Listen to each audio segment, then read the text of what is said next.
Good evening and a warm welcome to the Rushcliffe Borough Council Growth and Development Scrutiny meeting. I'd like to remind everyone that the meeting is being recorded and live streamed on the Council's YouTube channel. In addition, other people may film, record, post on social media or blog from the meeting. The use of any such images or sound recordings is not under the Council's control. May I remind councillors to please switch your microphone off when you are not speaking. May I also ask you to make sure your phones are on silent. Thank you. Cara Prendergast is our Assistant Director for Growth, Property and Projects. And we have Tom Newman and Phil Canning. Tom is from Chief Executive of the Freeport and Phil Canning, Redevelopment Manager of Unipa. Do we have any apologies, Tracy? Yeah, we have apologies from Councillor Rex Walker this evening. And Councillor Rex was supposed to be here, but she hasn't arrived yet. Okay. She did actually send me a text and said she might be a bit late. Okay, that's good then. So I think she is coming. Thank you. Any declarations of interest? No? In that event, I will move to the minutes of the meeting which we held on the 25th of March to sign the minutes. I am assuming all members have read the minutes. Are we happy with page 1, 2, 3, 4, and finally the page of recommendations where I sign? Okay.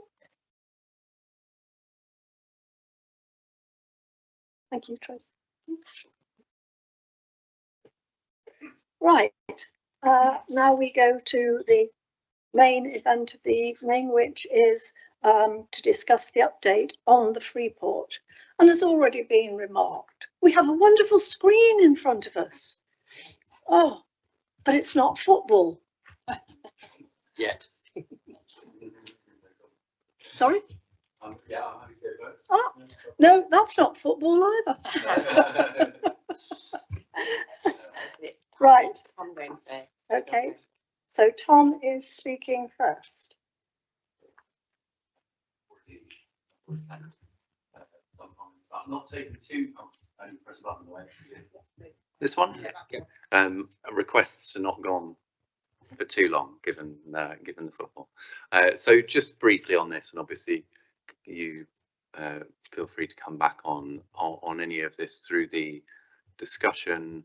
I'm not going to go into what is the Freeport and where are our sites and the general context. I'm assuming people around the table are fairly familiar with all of that, so I'll just jump straight into progress. If I start a bit with the sort of broader Freeport progress, and then I'll jump into a few specific areas that I think are of interest. So over the course of the last year, we've had our 5-year business plan approved, as well as our investment strategy. Investment strategy has been published. The business plan will be the main point there is reaffirming the importance of getting all 3 of our sites off the ground, and that's going to be the focus of all of our efforts. Clearly got big sites, they're all huge assets. Getting them up and ready will drive the growth that is the kind of foundation of what we've been set up to do. It will also bring the retained business rates income, but getting big sites off the ground is a complex thing to do, as I'm sure we'll get into. So really the sentiment across the business plan investment strategy is how do we bring together public and private and government at all levels to really focus on doing that and address some of the blockers to site delivery. Investor interest, again, I think we will come on to that probably, because Ratcliffe, as you would expect, generates a lot of interest. We are in conversations with a number of big investment opportunities. One of them, as you'd expect, Toyota being next to one of our other sites in Derbyshire. So we're obviously working very closely with them, signed an MOU with them, and are talking about a range of different opportunities to support them at our East Midlands Intermodal Park site. There are also large-scale manufacturing interests that have come to us via government with an interest in a number of different sites, including Rushcliffe, which, you know, companies that I can't name, but those are very real, and I think we should take some comfort in the fact that, you know, this isn't just initial phase inquiry. We're actually getting these sites through into being shortlisted. So, you know, we are serious contenders in what is quite a competitive field. Can I just ask, you say obviously you can't disclose who these people are, Yep. Can you give us some indication of what area of industry we're talking about? Yeah, manufacturing, and particularly, you know, related to transport and energy, that in that kind of cluster. Yeah, from So we are overseas in companies. the energy, basically. Yeah. So yes, that's very positive. It's a bit more of a governance point, but worth noting that in line with the government's directions, the Mayor has taken over now as our accountable body and has joined the Freeport. That's a good thing, bringing that alignment with the mayoral authority, and we're working very closely with them. So that's been a change going on in the background, but has all gone very smoothly. The partnership with Leicestershire remains incredibly important. It's not that they're not a part of the Freeport anymore, but they no longer have that formal function. Rushcliffe, I'm sure we'll come back to, and Phil will talk a bit about the various things that are going on there. Briefly then, just with the other two sites. So the northern portion of our site next to the airport is already generating, you know, just shy of 1,000 jobs. The other thing that having that site now pretty much fully occupied does is it generates a secure funding stream in terms of the future retained rates. I'll come back to that point when I talk about Junction 24. And then, as I've mentioned, the intermodal park, that's pre-planning, so it's an earlier phase, but conversations progressing well with Toyota, and as I say, there are a number of other investors there. So we are working on a business case for, you know, various aspects that might need some form of public funding in order to help unlock and accelerate that site. So that's probably enough on that. If that's helpful. Maybe worth going into a little bit more detail about the work we're doing on Junction 24, if that's helpful, because I know that is obviously a hot topic. So if I talk a little bit about the work we've been doing over the last year, I think it's well understood that this particular junction is a bottleneck. It's, you know, close to being full, forecast to being, you know, technically at capacity by the mid 2030s without even modelling in the Freeport growth. So, you know, that led to the transport cap in the LDO, which is obviously a potential limit on growth and development at Rushcliffe. It's also affecting development over the road at our other site just south of the airport. So, and I should say, beyond that, you know, the Mayor is, in her Trent Arc vision, has identified a range of other developments, commercial and housing, which are potentially impacted by this transport constraint. So what we've been doing over the last year, we've been really, I guess, you know, piggybacking on some of the really good work of our private sector partners, including Uniper, but there's a consortium of private sector partners, Segro, you've got Harworth, the housing developer, Uniper, Coca Trust, who've looked at that, who each have individual planning applications coming forward or plan to submit, and have come together and said, well, look, how might we solve this problem? And importantly, how might the private sector come to the table and present a funding contribution to a solution? What we've done within the Freeport is say, actually, we want to make sure that we can support that. We think in any world there's going to be an ask of public funding, and we want to work with the private sector partners so that any one of those schemes can come forward and plug in a solution, but there needs to be a comprehensive approach that wraps around it.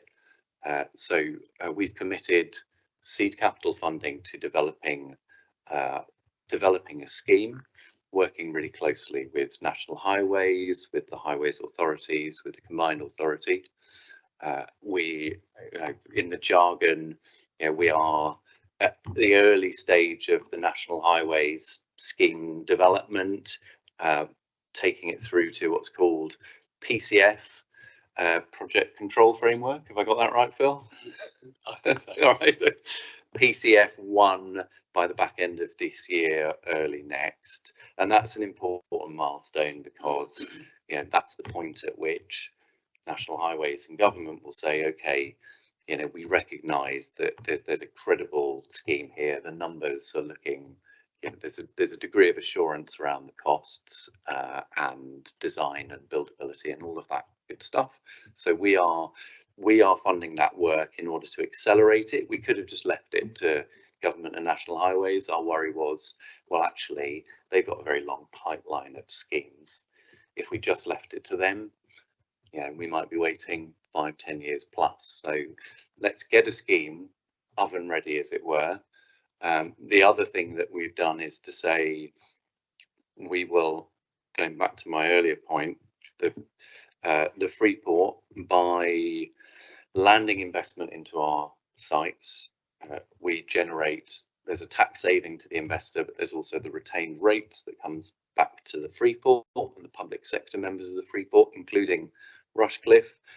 We have committed 50 million of that future income from the site at the airport towards a solution. So I think we said up to 50 million, because we recognise actually that someone needed to be first mover, and we thought actually this is what the Freeport's here to do, right? Bring together public and private, use some of our funding in order to find a solution to a problem that's tricky and cuts across lots of different boundaries, and help to convene partners. So we're still in the process of doing all that work. You're probably aware that back in March this year we held an event in Parliament, because it's one thing doing all the technical work and being able to say, here's the business case, here's the scheme. Actually, a big part of this is about shouting loudly, because as we all know, even schemes that are funded can lose their funding, as we've found out recently. So alongside the technical work, we are leading on a piece of public affairs, government engagement, making sure that ministers are aware of how important this is. The mayor in all of her meetings is saying, actually, this is up there in terms of my priorities for transport investment. And we're really telling the story about how this isn't just about a road scheme, it's about unlocking housing, unlocking growth.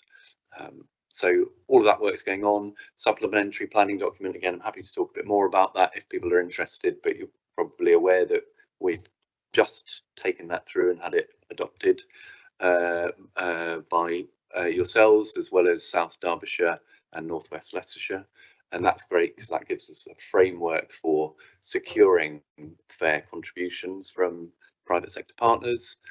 And then I think the other bit in this, which is really important to say, is yes, we talk a lot about a roundabout, and that's important, but within this, we're very clear, and as is National Highways and government, that it's not just about upgrading a roundabout. It's got to be part of an integrated transport solution.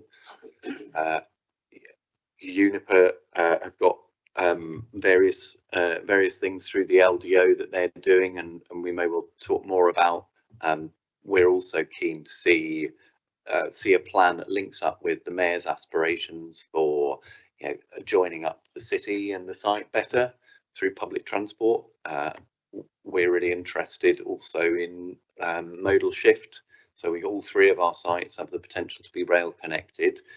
You know, this is one of the busiest bits of the country for HGVs. How can we use that asset to help, you know, while we are generating extra traffic movements, how can we move them off the road? So we think this needs to be part of a wider plan, and we're obviously talking to the Mayor closely, because that public transport element particularly, I think, sits within her remit. So I'm happy to talk more about that, but that's a kind of canter through.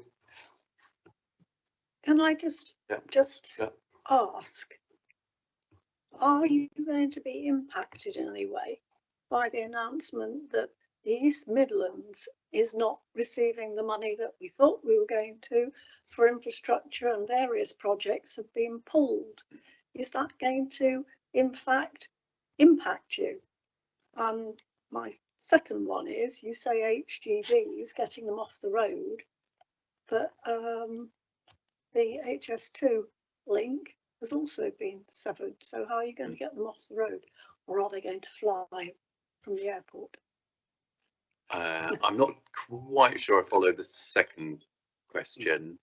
Oh, sorry, in terms of how would they get from the airport? You're saying you're going to get them off the road. Yeah, so sorry, okay, sorry, I see. Okay, so just a bit, yeah, okay. baffled as to how they're going to get off the road. So that would be wonderful. Love to get them off the road. I suppose just to take the first question in terms of the impact of the recent announcement. I mean, you've heard the Mayor on national news and how frustrated she was about not just the substance but also the way it was done, right? Does it impact this directly? No, but I think it just reinforces the point that you know, we as a region need to shout really loudly, and I think that's what the Mayor has been doing, which is great.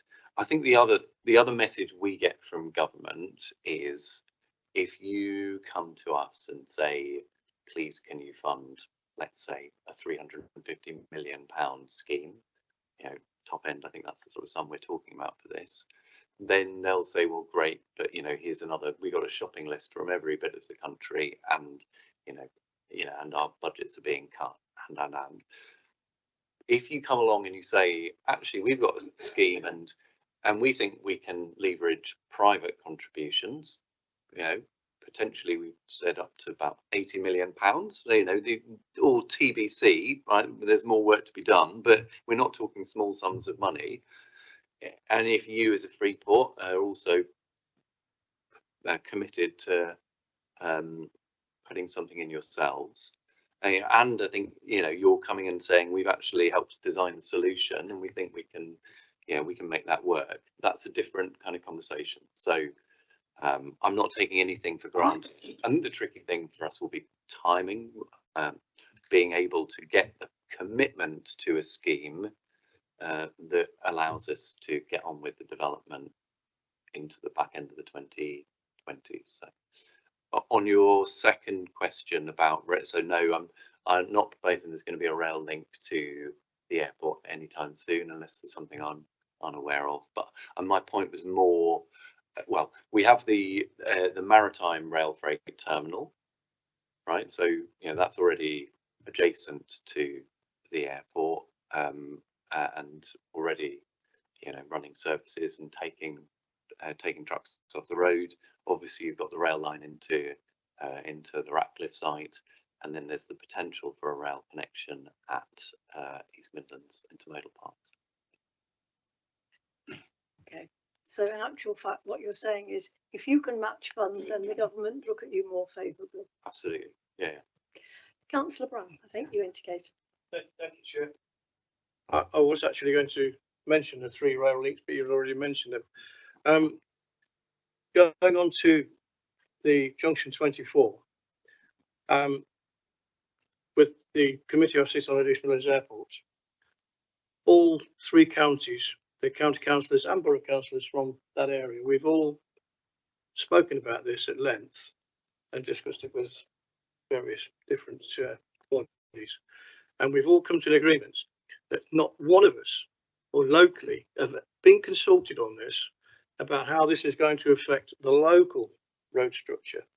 Everything's being discussed at a high level in London or wherever, and not one of us in all 3 counties with local knowledge have been consulted. And I think it's an absolute disgrace that nobody locally, the people with local knowledge, the people we should be speaking to, not somebody in Whitehall or wherever. Local knowledge is valuable in all 3 counties. We've got problems in Rushcliffe with what Junction 24 brings. They have in North West Leicestershire, South Derbyshire. They're all the same, and we all sing off the same hymn sheet on this at the advisory board at East Midlands Airport. And I want to know why.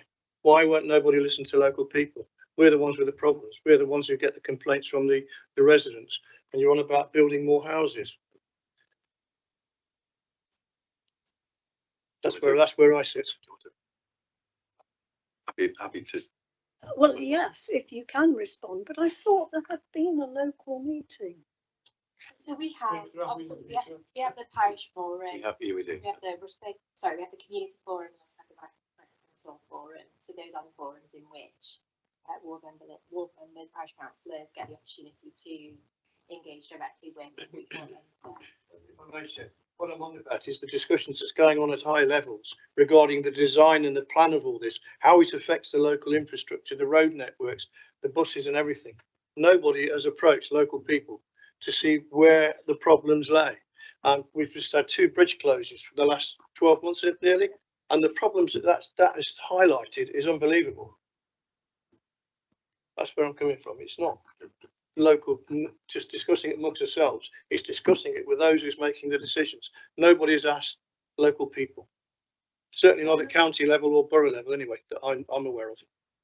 So in other words, what you're saying is not meetings which have informed you, but meetings where you can inform. It should be included. Yes. Local knowledge should be included. It's valuable. Right. Can I pass that to you, Tom? Yeah, I'll be happy to. So we do try to. I mean, as you say, we have those parish forums. I know we have talked about Junction 24, but I think fair challenge. And there's something about having the right moment where there is actually something. I say concrete's the wrong word, right? But something to really get your teeth into and discuss and feedback on. I think where we are at the moment is quite early on in that process. We're still talking about quite a wide range of different scheme designs and options and all the rest. But I've sat on the airport committee for 12 years now, and this has been going 12 years. I've been talking about Junction 24, and it's all right talking to parish councils, but parish councils get very parochial. They're only interested in their patch. They're not interested in the wider picture. If a county council or a borough council goes to a meeting, you're speaking on behalf of the borough and the wider area. Parish council just want to know about their patch, how it's going to affect their little street, etc. It's a bigger picture. That local knowledge that's got to be used. Parish councils only talk about their village, nowhere else.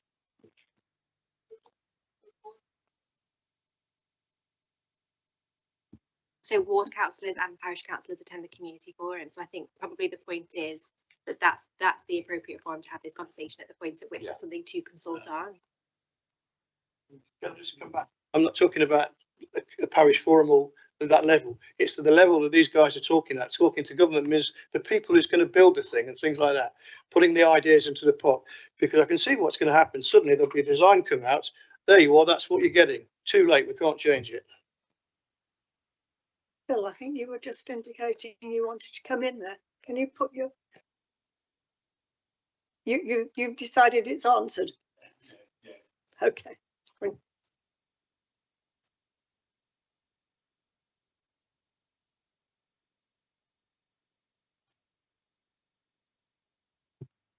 No, I was just I was just thinking about what Councillor Brown was saying, and I'm new to this committee, and I'm just hearing what everybody else is saying. My question is very simple. Councillor Brown's got a very valid question. I know you're saying that we're still a long way off, but it's been a year, and if I was in Councillor Brown's place, I'll be like, why am I not consulted? This is my ward. So there's two things. Have they been directly consulted about their wards, about anything? I understand that there is this parish forum, but as ward councillors, have they been directly consulted? And that's the question he's asking. And if not, why? Yes, Tom, if you can answer that. Yeah, fine. I mean, look, so we're always up for, if we're not talking to the right people, we normally lean on, you know, some of our local authority members to help guide us a bit on who we need to be talking to. If we're not, and we need to have another meeting with a slightly different group of people, then let us know. Yeah, sure. I do take the point that it is very important to talk to those local ward members and division members, because they're the people who actually walk the patch. They know where the obstructions, the traffic obstructions are. They know where the difficulties are for getting from A to B, those sort of things. Whereas a plan on a computer screen might look wonderful, but it's not the same as walking the patch. Oh, sorry, Councillor. I'd just like to add to that, because it shouldn't just be the most adjacent ward members, because Junction 24 is a major, you're aware of how significant it is. As Councillor Brown has alluded to, we've had two bridges which have basically closed the A6006 for 9 months. That has had a significant knock-on effect to the local area. That's just a smaller A road. If you close Junction 24 or disrupt it for a significant period, and I'm assuming the build for that will be 2-3 years. We've already been through that twice in my memory, because I've lived here for 31 years and I live quite close to Junction 24 in our patch. You need to be consulting with people within a radius of the junction, not just the most, you know, the closest ward members, whichever county you're talking to. You need to extend out, I think, for at least 5 miles, probably more, because the impacts are felt further afield, because as people move away and try and get around Junction 24, it causes major problems everywhere else, particularly sort of Leicestershire, Derbyshire, and our tiny corner of Rushcliffe. It will be huge. Don, do you want to come in? Right. Sorry, Phil, you wanting? Okay, thank you. I didn't know that, but I just wanted to. I think Junction 24 is a very complicated problem, and the Freeport, with encouragement from Uniper amongst others, Freeport partners, we felt from the outset that Freeport is uniquely placed to play a role in bringing all the different private sector and the different public sector interest together, and it's probably one, I suspect you think it may be the most difficult problem you've taken on, and we are starting to see progress. I mean, for years, you know, we had challenges on alignment on what models to use even to do the work. So I think you know, the challenges are well made. Things are moving, I think, faster than they have been in the whole time I've been involved now, but that probably makes the challenge well timed as well as well made. But I think this is an area where things are emerging perhaps now much more quickly than they were before. So and that is in large part because the Freeport have driven progress. So you're going to take that back, those comments back, that you need more engagement with the local ward and division councillors. Yeah. We aren't talking about people sort of complaining about, oh, the noise will be dreadful, I might not open my windows. We're talking about some people who will understand the interconnections that and the impact on people. Yeah, absolutely. I'm very happy to see that. I'm just on it. Yes. It must be 2 or 3 months ago since we discussed this at Eastlands Airport. I don't know whether it was on what either one of you were there. There's certainly somebody from, I'm sure there was somebody from the Freeport there, and this subject was brought up and we said exactly the same things. 3 months down the line, nothing. Well, I'll ask at this point, will you please communicate with us the action that's going to be taken on that point? Yes, will do. Yeah. Thank you. The last time we discussed this, I raised the point that a lot of responsibility lies with our representative on the board, the MF board, which is the leader. And it's really up to him to work with yourselves to get that link between the local communities. And so that leave that as a note, important note from this meeting. Again. Can we take that back? Yeah, it's just a point of interest. I am actually now on MCA on a stakeholders group, which includes all the transport people and everything. So you are in fact sorry, in a consultative position. yeah, I've not been to my first meeting yet, but I'll make the point now. You can bet your life on that. Okay. Thank you. Councillor Pratt. Thank you, Chair. I'm just wondering whether we need to make a formal recommendation about members to be consulted appropriately going forwards, and whatever comments have been made, I'm sure it can be framed appropriately. Whatever comments have been made today, those to be actioned by UNIPA and East Midlands Freeport Committee. I don't know if we need somebody to second it or not, but I would like to make that as a formal recommendation. Yes, that has actually been proposed and seconded. Having said that, is everybody in agreement that that's what we should be doing? Councillor Calvert? Yeah. Yes. Yes, indeed. Right. Yeah. So if we can. Yeah, so I think probably the most appropriate way to do that is to consider the community forum and just look at the terms of reference and who attends that and how we use that to fit the bill, as that's an established body. It's probably the best route to achieve that outcome, I would suggest. Just Chair. Yes. Rather than it just being Rushcliffe Forum, do we need a forum that just considers the Freeport and the LDO? Because the Rushcliffe, what are the strict terms for that forum? Is it just? So from what I understand, there's representative from Freeport, representative from UNIPA, and then ward councillors and parish councillors. That meets 6 monthly, I think. So I think the next one is scheduled for September. I don't know the specific terms of reference, but obviously it's restricted to Rushcliffe and the development there. I think what you're talking about is within Rushcliffe, for us to make a decision as to whether we want a working group or what we want. I'd actually suggest that if that forum is the right place to be talking about the LDO, as part of the Freeport, that the membership of that widened out. Because if it's just local representatives for Rushcliffe, they're not going to understand the impacts that ripple out, as Councillor Brown alluded to. Yeah, we can look at the terms of reference. I guess that would encompass membership as well, and who the appropriate membership is. Okay. Thank you. So that again will be an action. Yeah. Thank you.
Sorry, that was, yeah, forgot to do that. Oh, right, okay. So we're doing quite a lot of work on skills, looking at it from the investor lens. The other thing we've done is to set up a skills and community fund. We started it relatively small scale, but even so, we've, in the last 6 to 9 months or so, she's probably less than that, maybe the last 6 months, we've already run 3 of those schemes, and that's impacted on about 3,500 people. We've got a number of people going through our Road to Logistics scheme. It's a really good charity. It works with people furthest from employment, people with convictions, mental health problems, and helps to get them an HGV license. So yeah, it's not a huge number of people in the grand scheme of things, but it's actually a really good scheme. At the other end of the spectrum, working with some of these charities who go into schools and try and get people excited about careers in engineering, so that one day they can be a Phil and understand about electrical engineering in a way that I don't. So yeah, I say relatively small scale, almost sort of testing the concept, but we're really keen, and we had a good discussion only at our last board about this. Really keen to build on that. I think this is an area that we as a Freeport and our partners can actually add a lot of value. So that's probably enough on that. I mean, just on the kind of point about Freeport and transparency, obviously we publish all of our minutes. We're having our first public facing board next Friday, so yeah, people are all welcome to join that in person or online here, I think. So I'll stop there. Can I ask what might appear to be a rather basic question? When you've put it on here, you aren't saying that you are opening these schools, 17 schools. For oh, sorry, no. You are going into schools. That's right. Yeah. No, this and what sort of area are we talking? Are we saying that you're going into the local schools? Yeah, absolutely. They've been selected on the basis of, so the selection criteria was based on, are these working with communities in and around our sites and in our region? Are they particularly working with areas of high levels of deprivation? Are they aligned to the sorts of careers and sectors that we as a Freeport are targeting? So yes. Yeah.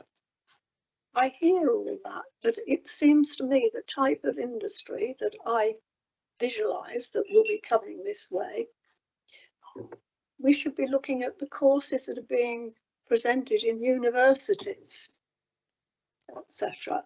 And it doesn't, just because this happens to be a development coming along at Rushcliffe-on-Soar, doesn't mean that, okay, those are the schools that are going to do engineering. So schools in Gamston and West Bridgford aren't going to do engineering. That we need to be looking at the whole of the education system, not just polarised around the development, it seems to me. We need to be educating for the future. No, I mean, I agree. Look, I suppose that I'll go back to what I said at the start is, we as a Freeport, we're very clear on the bits that we think we can add value and what we're not. And we're not the combined authority who absolutely are there to kind of look right across the region and think about those cross-cutting issues. I think for us, this is quite small scale. It's proof of concept. Will they be? And in a sense, it was trying to get people excited about engineering, but it was also just trying to get people thinking a bit about, from a young age about, well, okay, there are different career paths out there. There are lots of different things I might do. And I suppose to pick on another example briefly, we've been working for a few years now with a charity called Career Ready. So again, it's sort of GCSE into A-level age students from schools around our patch. We in the Freeport, we've actually got 3 interns on that programme working within the Freeport with us right now.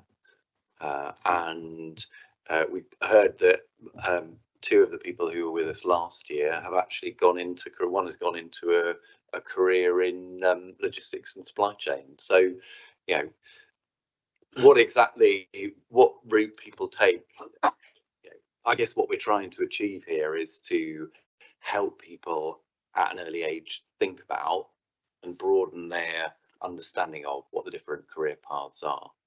Particularly people who might not be exposed to that through their own normal family or social network. And if I can say, Loughborough University has a strong engineering courses and would be a very good road in for getting possibly trained people for Freeport. Sure. Right. Yes, certainly. I'm not an expert, and I'm not representing necessarily Uniper view on this, but I think we've got a number of good engineering universities, Nottingham, Derby. So we're well hooked into industry, and the Freeport is working with those as well. I think, but actually the region has, I think I'm right in saying the region has a higher employment share in engineering and tech, and obviously a lot of the regions, life sciences, tech, engineering are areas of high employment here.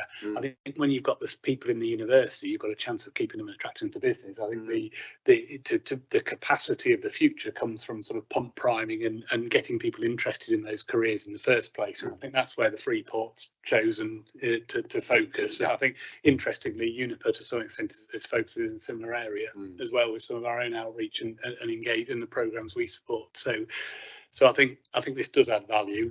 One thing all businesses in the region are supportive of work on skills, and that's represented by the Freeport membership. And it's always about the third question that investors ask: can they come and talk to us? Great. Have you got the sites? Are they shovel ready? What about the people and the skills? It tends to be that sort of process. So I think this is widely supported by the Freeport membership, public and private. Much more positive than the last time, if I may say.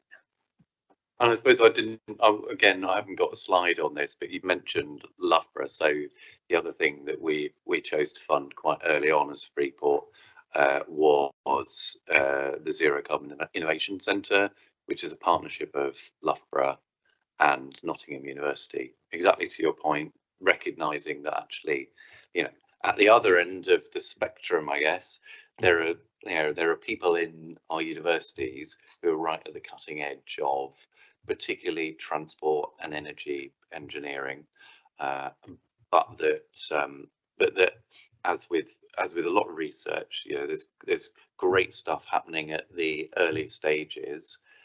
It's how you then support that through into commercialization and production lines, right? And so that Zero Carbon Innovation Centre is already, it's quite young, but about 70 businesses have already been supported by it, big and small.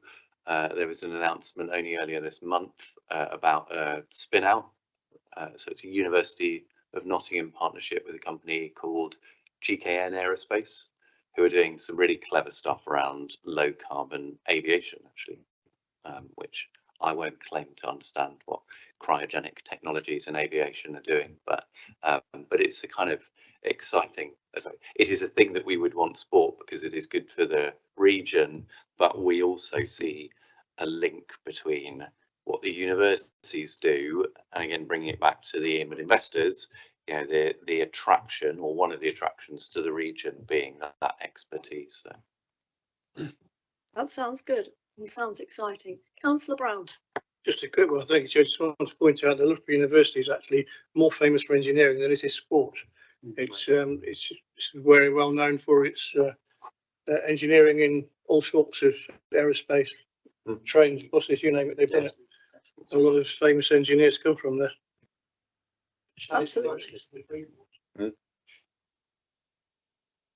I think Okay. we've finished on Right. presentation, am I right now? Yep.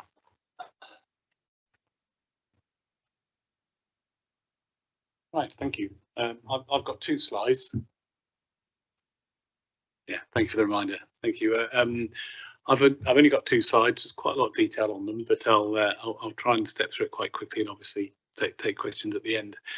So I mean the key. What I want to tell you, we're making a lot of good progress on site preparation works, and the work sort of fully within Uniper's control. And we believe that's progressing at pace. We'll come on to, there's 2 major challenges to unlocking the full potential of the site for redevelopment. One of them is Junction 24 and unlocking the transport caps in the LDO, which Tom's covered. The other one is grid connections, and there was a particular question on where we were with grid connections, which I'll come on to on the second slide. So we will get to that. So firstly, decommissioning and demolition, the physical, we differentiate between the 2 in the power sector. So decommissioning is if you like, we stopped operating, we stopped generating electricity. How do we make the site safe and ready for demolition, knocking it down? So that's the intermediate stage, and that's where we're at the moment.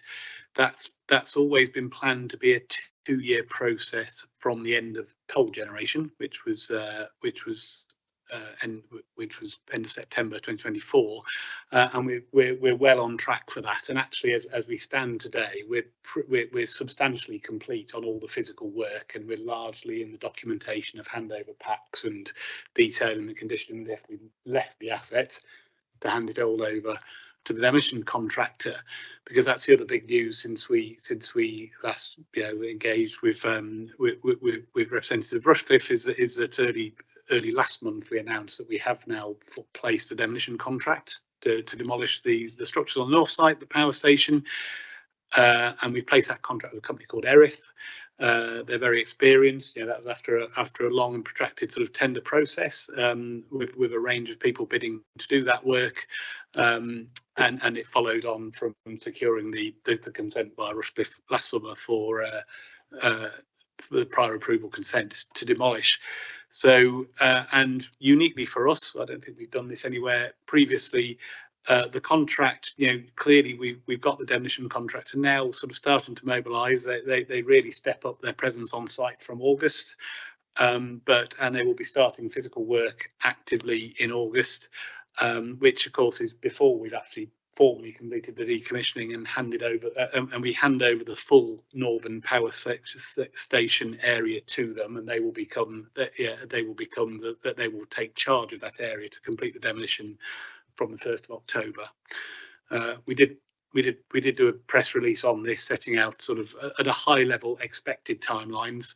The detailed timelines are still to be developed because we've got a number of key, now we know the contractor, we can engage with them in detail on methodologies, and we can engage in detail with sort of relevant stakeholders, and the most relevant being Network Rail, of course, who are right next door to us with the East Midlands Parkway Station, National Highways, and because of the risk of driver distraction and more, and of course the airport. So that work can now proceed, and the detailed programme will be aligned with relevant stakeholders. We then, beyond the decommissioning and the demolition, there's a whole area of work around the operating permits that the power station had and surrendering those and closing those down. One of the biggest ones is the coma license, because that was some of the nastier sort of chemicals you have on a power station site. We've got rid of those, and those inventories have gone, I think.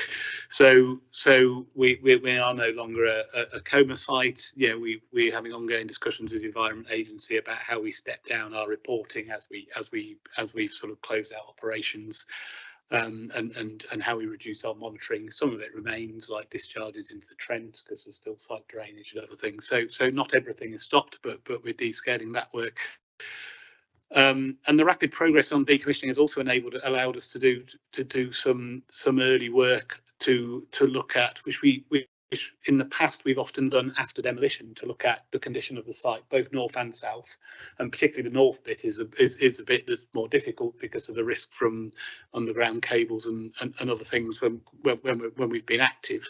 Just to look at the condition of the site, and just to confirm that the condition is as we expect it to be, and whilst we don't have results yet, we have physically completed the work, so that's good progress. And the final area we're working hard to accelerate things and prepare things is on the south site, is on recovering any saleable ash deposits left on that south site, and we've let a major contract there which will offer substantial acceleration there, and we hope that over the next year or so to complete that work, which is ahead of, well, it puts us broadly back on track with where we expected to be, sort of in the early days of the Freeport, before we had a war in Ukraine, and that totally turned on its head our expected sort of operations of the power station at that point. So some good activity there. Then on the local development order, of course, we were very grateful to receive to get the approval for the LDO amendment, because one of the, whilst we still got the transport cap, and we were and as you know, we're working with the Freeport and others to address it. One of the potentially high value early opportunities is a data centre. It was always supported in the LDO on the north site, and that's really positive for us. What we need, we'll come on to grid connections. We need some more progress on the grid connections, which that will help us with the arguments for, but that could unlock a significant opportunity there, linked to a wider sort of EMCA-led regional AI growth zone proposition. And then in terms of wider, the LDO also contains a number of sort of site-wide preconditions that have to be approved before we can bring forward a COC or an application for setting out the detail of any proposed development. There are, I mean, this slide's slightly out of date because we got one of the two approved. We've now had the approval on the biodiversity mitigation strategy come through from Rushcliffe. So we've submitted 7. I think we've got 6 approved. We've got 1 outstanding, which is with Rushcliffe for review, which is sustainable travel, where we've done a significant amount of work and await feedback on the proposal. The only one then outstanding is around ash, and these how we address the ash on the south site, which as I've said, we've got a new contract in place to remove. So we're just rethinking that, and we just engaged some contractors. Well, now we know where we're going on that, and now we've made the additional investment we have. What does that mean for what we need to do with that ash strategy, and are there any wider impacts on the LDO or anything else? So that was significant amount of work, good progress, at a pace. I mean, if we move on to the next slide, at a pace that I think we believe bears comparison with any other closing sites. Yeah, we might have liked to have seen more progress in some areas, but actually we believe good progress overall. There are other areas. We have also commissioned a review of the work underpinning the master plan and the LDO was sort of collective regional work. It reflects in part the work of the development corporation at the time, and in part the work at the setup of the Freeport. But that was, if you think back to the period that was done pre-war in Ukraine, that was we had HS2 coming to the region, we had HS2 coming to Rushcliffe, it was going to come to Parkway, and the market. We just want to check, well, what are the challenges from the Freeport, particularly in the context of perhaps borrowing against future business rates. Is one of the challenges we're getting from regional partners is well, what's your delivery strategy? How demonstrate to us your viability. And the master plan review and update is in part to provide that evidence base, share it with regional partners, and refresh it, and have the debate about what we need to do to meet the pace aspirations or to unlock the site and identify any blockers. So it's quite a major piece of work. Again, it's commissioned largely, substantially, well, fully commissioned by Uniper at this point, but with some facility for public sector partners to propose some alternate scenarios, some other things, and to explore that through the same mechanism.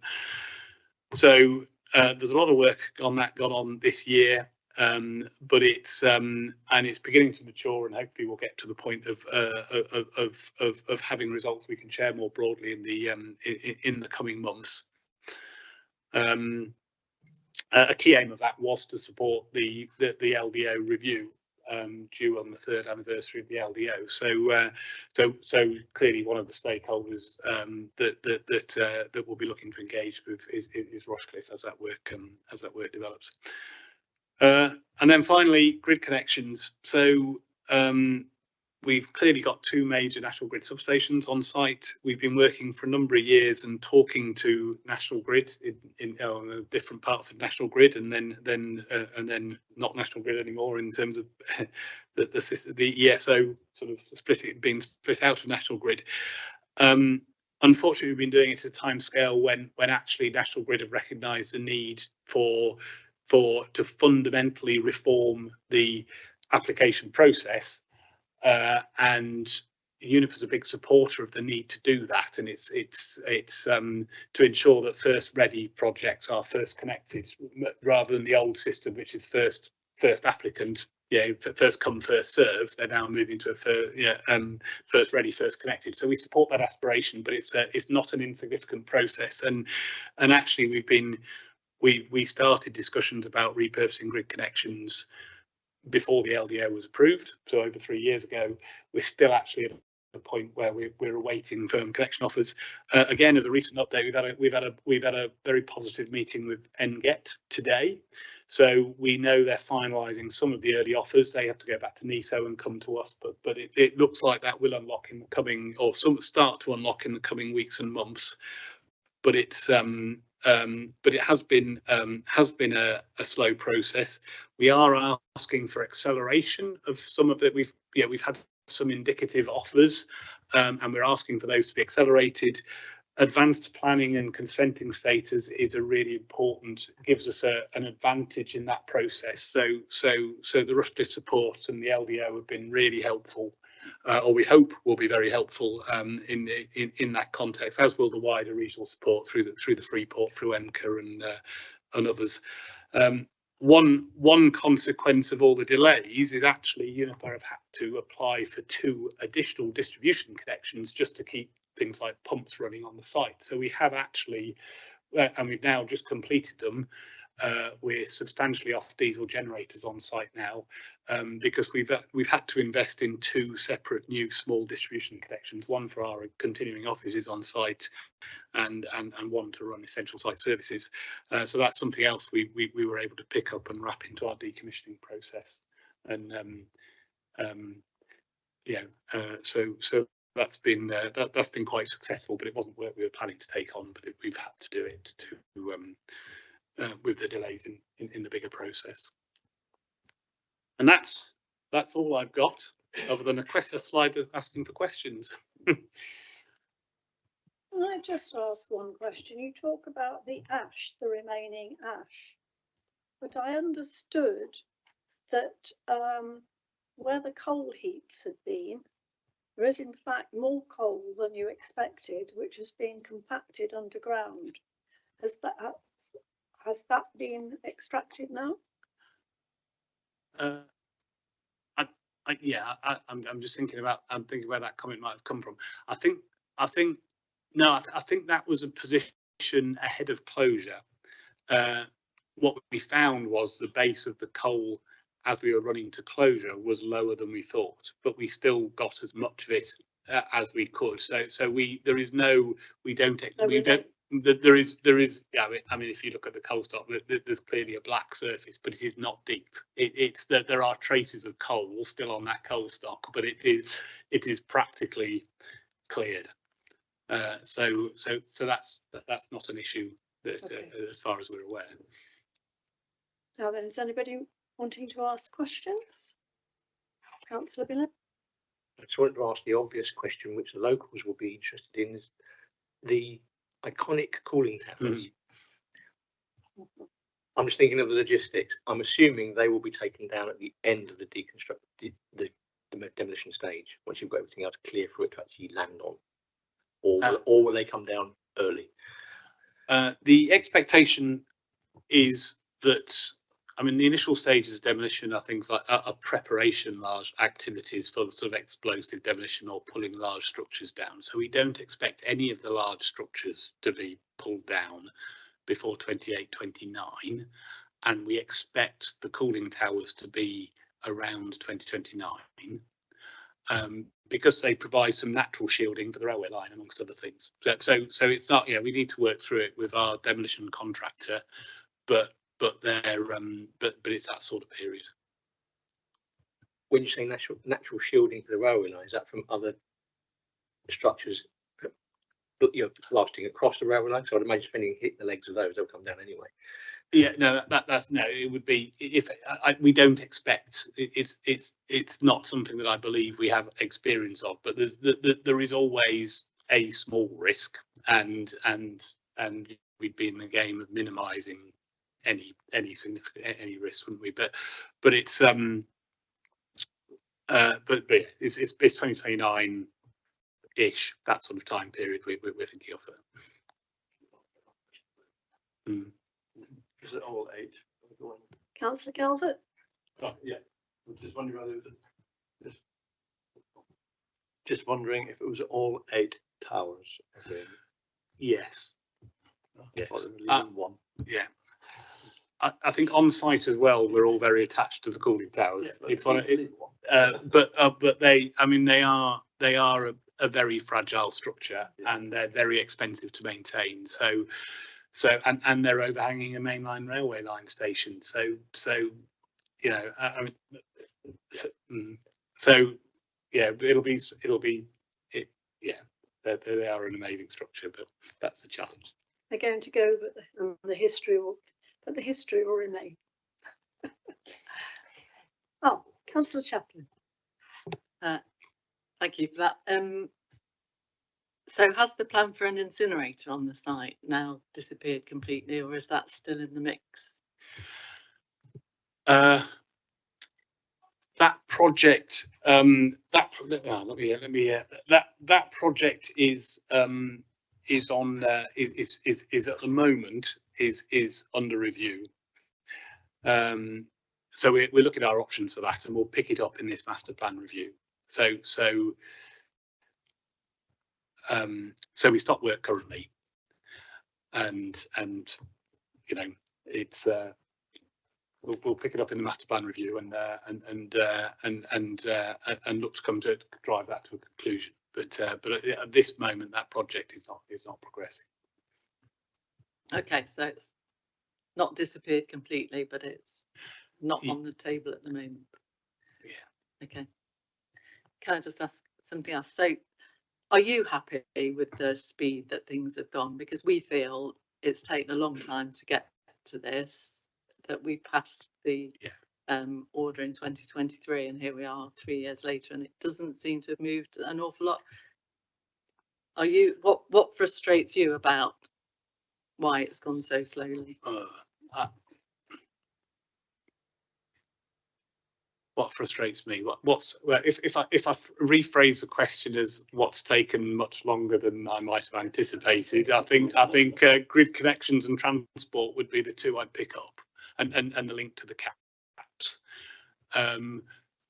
Yes, would we have liked to have seen stuff being built sooner? I mean, Emerge would be the best example of something that if we hadn't had a war in Ukraine, and you might see that as a good thing or a bad thing. There'll be mixed views on that, but it's but if we had effectively a 50 megawatt power station on site, that would make us more attractive for a lot of other things as well. And that project, I think fundamentally that was a sound project, but it ran out of time, and the original investor was very much impacted by the Ukraine war. So I think that was from our potentially one that got away. Oh, sorry. Yeah. I mean, on the question of timescales, I guess the first thing to say is just to recognise that, you know, what Phil's just described there in terms of the work ongoing represents, you know, I think I can say tens of millions of pounds, right, worth of investment from Uniper. So, you know, at a, you know, company level, a German government-owned company has looked at this and said, okay, well, we're really going to invest in getting this site up and running. So I think, and where we've come from, you know, lots of work was going on last year, but I think the shift to all of, to sort of particularly with the demolition contract, the shift to where we are today marks quite, from a Freeport perspective, quite a positive move, right? I guess the other point that Phil's mentioned, but I think is worth hammering home, is, you know, when you look at the, what are there, about 8 other power stations around the country, the sorts of timescales that they take from last final operation through to even getting their consent in place, through to investing in the infrastructure and then something else being on site. It's, you know, it's often a decade plus. What Uniper have done here is it has almost reversed that. They've got their consent and started thinking hard about the future of the site and the regeneration ahead of closure. So yeah, yes, we as a Freeport clearly want to see things happen quickly, but I think you have to, you know, to use a well-trodden cliche, you know, Rome wasn't built in a day. Sites like this are complicated. I think what, yeah, will we see the whole of the site fully developed out, you know, by 2031? No. You know, that is going to go on right through into the 2030s. But is there an opportunity to bring forward parts of that much sooner? Yes. And in fact, you know, we are talking to investors. You mentioned the AI growth zones and data centers, but, you know, we're talking about back end of this decade for them to be on site and operational, right? And that fits with Freeport timescales in terms of our tax incentives being available through to 2031, September 2031. So I think it's just worth stressing, I guess, the amount of work and indeed investment, and I think that's a really good sign of commitment from our partner here. So are you saying that you are, as far as you're concerned, you are meeting your deadlines within your timeline, and so you are actually content with the progress that we are making? Because the thing that worries me is the length of time that something takes, and if it gets longer and longer and longer, we find it costs more and more and more. So I would again ask you, are you content with the speed at which things are going and that you are meeting your individual timelines? Can I answer it? Can I answer it personally rather than because oh well. Let me say first. I think Uniper on the whole is content. Me personally, I will sort of go. I want to push stuff fast. Yeah.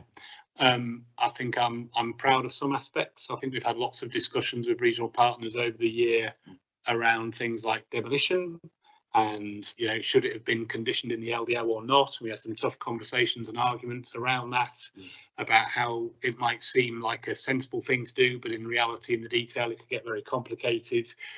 You know, I'm you know, the challenge of whether Uniper is only interested in a, you know, that was coming from some parties about sort of developing the south and leaving the north.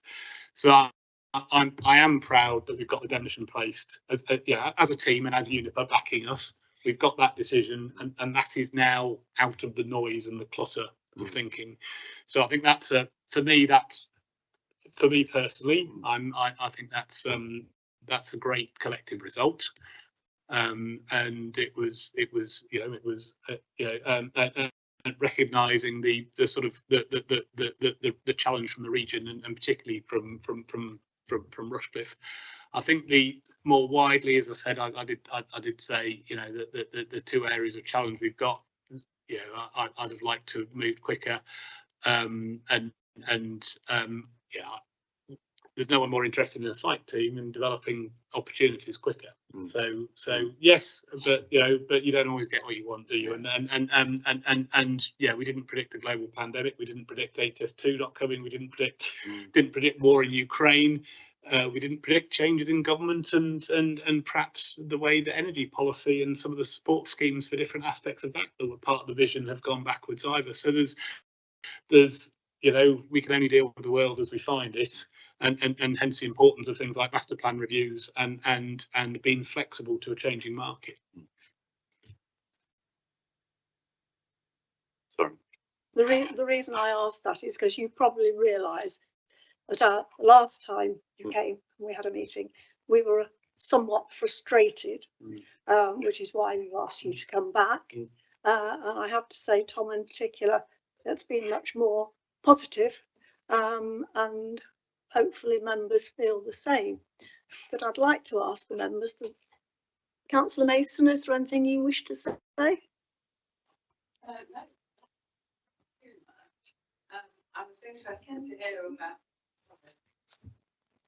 I was interested to hear about local people and being asked and being consulted.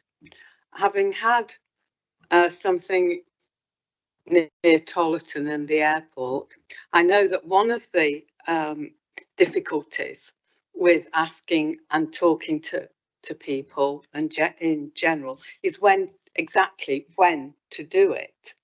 If you do it too soon, you're having to change it. If you do it too late, well then it's obviously too late and everything's been decided. So I was interested to hear your thoughts on that, on consultation. It is a very important subject, but I know from what's been happening near Tollerton how difficult that is, because people are still contacting me and I keep explaining about contamination on the site. We did tell them all, and then they get all excited thinking it's going to be done before it actually is, and it'll be part of the planning application. But local people don't, oh, that sounds patronising really, don't always understand how systems work, and what you do works and what we do works. So I do sympathise with both sides on that, because it is a very difficult thing to know when to do consultation. I was interested in that. I was also quite interested in the ash and getting rid of that, because when we went round the site, that was discussed as well on that south site. So I have found that I have learnt, you know, bits and about what you're doing, but we get frustrated when it seems to take a long time. But having had the Tollerton Airport, which went through in 2006, and then it went through in 2014, I quite understand how some of these things can really seem to us to take a long time. And it does seem endless. And I hope that you understand that the frustration that we feel sometimes when we think, oh, why can't that just be done? It seems to make sense. So I do understand, but understand us that as well. And people like Councillor Brown and Billings and Councillor Cumberland, that it is, and all of us, it is quite sometimes frustrating that things just can't be done that seem to make sense. Councillor Ellis, did you wish to say anything? I'm going to switch my mic on, yes. Thank you, Chair. I think this is such an overwhelmingly large project that it's very difficult for a committee like ours to fully understand what's going on. So I don't think we can make any firm or detailed judgments on things, but it does seem from Phil's presentation in particular that we are moving forward in a very general sense. But I think it would be good for this committee to actually exercise a monitoring brief. Yeah, and I think that will also help you because it gives you the opportunity to explain where you are, what the problems are, what the different timescales may be. And as Councillor Mason said, it would be good if we could see some things happening. Clearly they are, but I don't think we're as aware of them as perhaps we should be. But I've been encouraged by this evening's presentation. Thank you, Chair. Councillor Bird, is there anything you wish to say? No? Is there anything anybody else wishes to say? Any questions or conclusions people have drawn? Councillor Calvert? No? No? Well, if I can say thank you very much, gentlemen, for your time. We've thoroughly appreciated what you've had to say. We have some action points to take away. I feel it would be useful if we could actually have follow-up. Maybe we should now, rather than pushing you like we did, we should be saying that in a year's time we should have a follow-up. Does everybody agree? Yeah. Yeah, because as you say, keep monitoring. So thank you very much, gentlemen. And I don't know where you are with the football, if anybody's got any results. You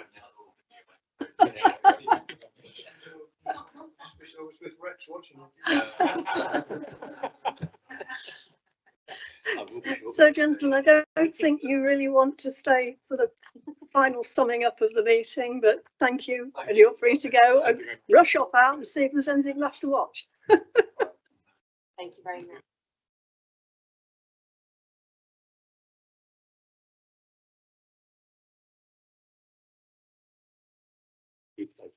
Sorry? Spotting it for close up.